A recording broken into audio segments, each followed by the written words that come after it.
back. Welcome back to A Place in Space. It's Tuesday, it's New Comic Book Day, let's roll.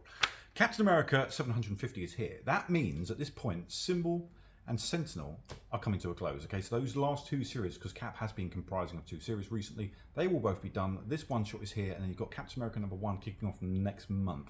That is a beast of an issue. There's a lot going on in there. Speaking of a lot going on, I'm assuming at this point many of you would have heard the tragic news about one Miss Kamala Khan. Fear not, Carol Danvers is here to take the read in Dark Tempest. That is Captain Marvel Dark Tempest #1, and Naseti is taking the reins from there. She's been doing her thing forever, since the 80s, I'm reliably told, but either way, looks very cool. Take it away, Miss Ann Naseti, thanking you. This appears to be multi-platform. You heard it here first, or maybe you didn't, who knows. This is Doctor Who Doomsday #1, which appears to be taking over in games, apps, and books and comics. But this is the comic, because that's what we're going to talk about today. Doomsday #1 is out now. One-shot time. I know we've been badgering on for you about Scout Comics in the last couple of months, for ages at this point. They're very good at what they do. They're very quirky. This is a little imprint from Scout Comics as well, called Non-Stop. Just been pointed out there. If you ever see that, it's a little one-shot. This looks to be all parts cyberpunking, crime noir, very fluorescent goodness from Scout Comics. Let's see what that does. That is E-Junkie #1. If you fancy something truly different from the rest of your reading stack this week, look no further than that one. Should be good. Now, crime noir time. Let's elaborate on that a little bit further. Gun Honey, I think, has already been on 3 series. Correct me if I'm wrong. This is Heat Seeker, with a truly luscious cover by the one and only Stanley Lau, otherwise known as Artgerm. That looks to be more the same. If you enjoy your crime noir, I'm going to turn it over and leave it to Ed. One Mr. Ed Brubaker. If that man likes it, I trust that man. He's very cool. He's written some of my favourite books ever. That is issue 1 out this week. A truly controversial #1, maybe. Who knows? Is it a first appearance? You tell me. This is the Incredible Hulk 180 facsimile edition. Facsimiles I love because they basically reprint everything exactly as it would have been done back in the day. Original ads, page spreads, everything. The one and only Wolverine, for me, makes his first appearance on the back page. His name is in full costume and he speaks. There's a lot of other first appearances which involve less action than that. But for me, that's where he first appears. You tell me, because 181 is by far and away the more popular book. But anyway, all opinions welcome and warranted there. Let's go to DC for just a second, because they've got a busy couple of months coming up, and not in the way you may expect. A lot of their main titles are going to temporarily pause, and they're going to all participate within the Night Terror storyline. It's all revolving around Deadman. If you don't know who that is, you will do very soon. Essentially, they're all going over to the Nightmare Realm. There's something truly tragical happened. Tragical? That's not a word. I'm running with it. Anyway, Night Terror's Batman is out this week. You won't find regular Batman out for a couple of months, nor will you find Black Adam. I'm literally whizzing through these because all the main characters have got a little 2-issue miniseries coming out. You've got Night Terror's Poison Ivy out as well, in addition to Night Terror's The Joker, and there's also a little Night Terror's one-shot out this week, and there's a main Night Terror's 4-issue miniseries coming soon. So it might be worth a little Google of DC to see what they've got planned for you.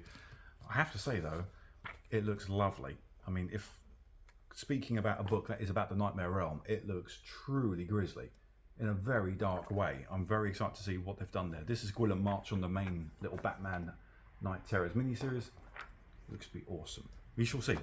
Very excited about this one. If you're a horror fan, Mr. Maxwell Prince has been keeping you very busy with his series of one-shots within Ice Cream Man these last couple of years. Here he is teamed up for this one-shot. This is issue 1 of Swan Songs, by no less than Martin Simmons. If you haven't been reading Department of Truth, you are in for a treat, because A, you could read that, but B, you will find his artwork in this issue here. It looks absolutely sublime. He's utilising his one-shot format again. He loves it. He's very good at it. I expect nothing less than spine-tingling horror in that. They should be excellent. Thor #1 Annual looks to be wrapping up the last Thor storyline, and it also has a little prologue for the Immortal Thor, which is written by Al Ewing, Coachello on the artwork. That is just a gorgeous looking annual. Actually, sometimes you find different kind of little 3 stories in the annual. No less than that one. That's a big chunky issue to end out that run. This one I haven't read, but the reliable Mr. Paul just opposite me loves it apparently. This is Barnstorm, was written by Scott Snyder and illustrated by the one and only Tula Lotay, which looks to be absolutely up my street. 1918 murder and love story set in the air with an ever increasing daredevil bunch of aces outdoing each other. Done. This has been an online first, brought to you by Dark Horse Comics Day. That looks absolutely beautiful. You had me at Scott Snyder, to be honest, but that looks very cool. Right, a few quick covers of note and a few quick covers of the week. I think we're good.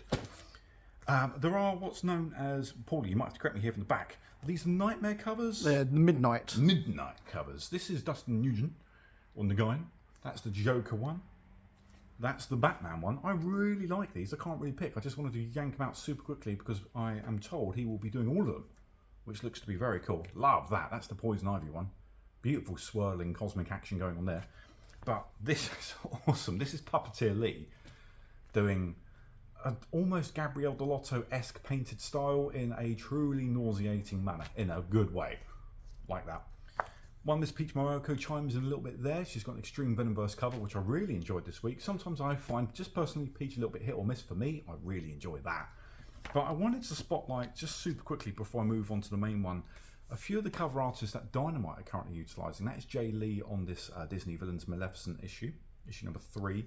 This is Sue Lee on that cover there. I really got a lovely ethereal sense from that when I saw it.